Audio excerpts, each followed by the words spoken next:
ছুটিতে দেশে গেছিলেন, ফেরত না আসাতে টেনশনে পড়ে আছেন আর আসতে পারবেন কিনা। তবে আজকের এই নতুন আইনটা শুধু আপনাদের জন্য। আসসালামু আলাইকুম everyone, welcome to another new blog video. কি অবস্থা সবাই? আশা করি সবাই ভালো আছেন। আমিও ভালো আছি আলহামদুলিল্লাহ, আপনাদের দোয়া। তো চলে আসলাম নতুন আর কি টপিক নিয়ে আপনাদের মাঝে কথা বলার জন্য।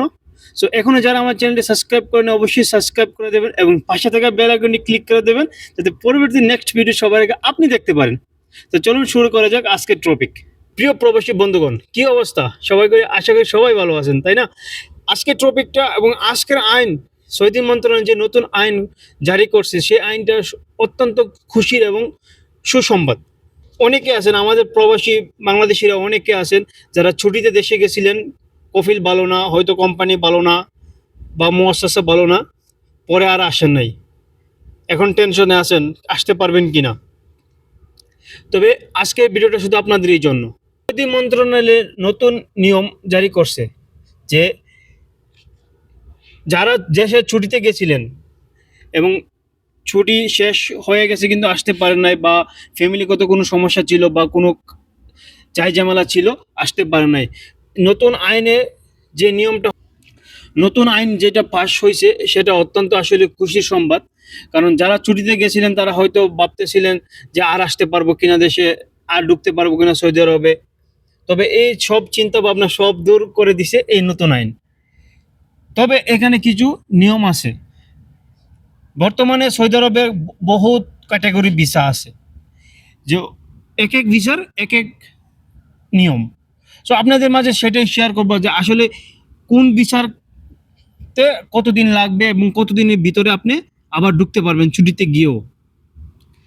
সো প্রথমত ধরেন যে ডোমেস্টিক ভিসা আছে যতগুলা, যে নির্দিষ্ট মালিকানা, যেমন ধরেন আমেল মঞ্জিল, সওয়াক খাস, সওয়াক মাজরা, আমেল মাজরা, আমেল তাব্বাক। এইসব ভিসাগুলার একটা সময় আছে যখন আপনার আকামা মেয়াদ শেষ হয়ে যাবে। ছুটি না, আপনি ছুটি হয়তো গেছেন 2 মাস, কিন্তু আপনার আকামার মেয়াদ আছে আরো 4 মাস। ওই সময়টা আপনাকে হিসাব করতে হবে যে 4 মাস আকামার মেয়াদের 4 মাস পরে, আকামার মেয়াদ আপনার শেষ হয়ে গেছে 4 মাস পরে, ওই সময় থেকে নেক্সট 6 মাস পরে এইসব ভিসার ক্যাটাগরি মানুষগুলো আবার সৌদি আরবে প্রবেশ করতে পারবেন।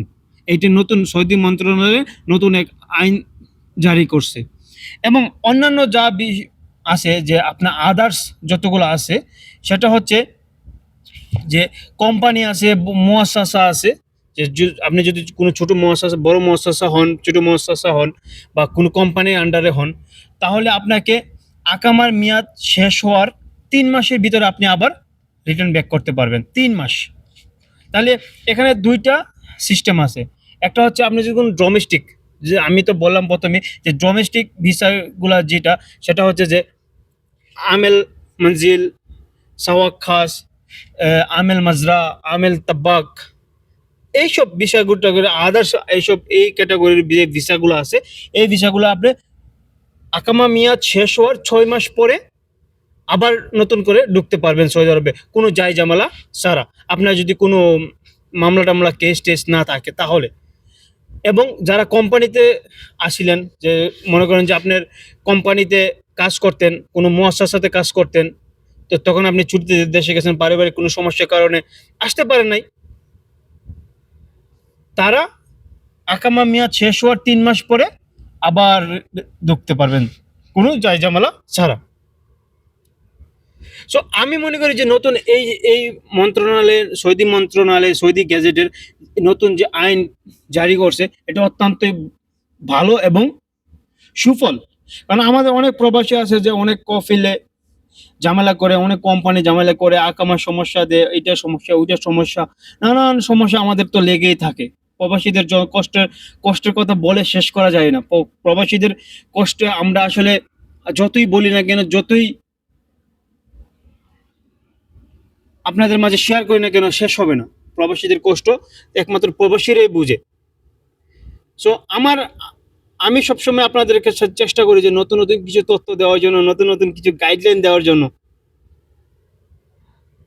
সো পরিশেষে আপনাদের বলবো বন্ধুগণ, আজকের ভিডিওটা কেমন লাগছে অবশ্যই কমেন্ট করে জানাবেন। আপনারা কে কতটা উপকৃত হয়েছেন সেটাও কমেন্ট করে জানাবেন, এবং শেয়ার করে দেবেন যাতে আপনার কোনো ফ্রেন্ড সার্কেল, আপনার কোনো বন্ধু বান্ধব সেটা দেখে বুঝতে পারে, কোনো ঝামেলা না পড়তে পারে।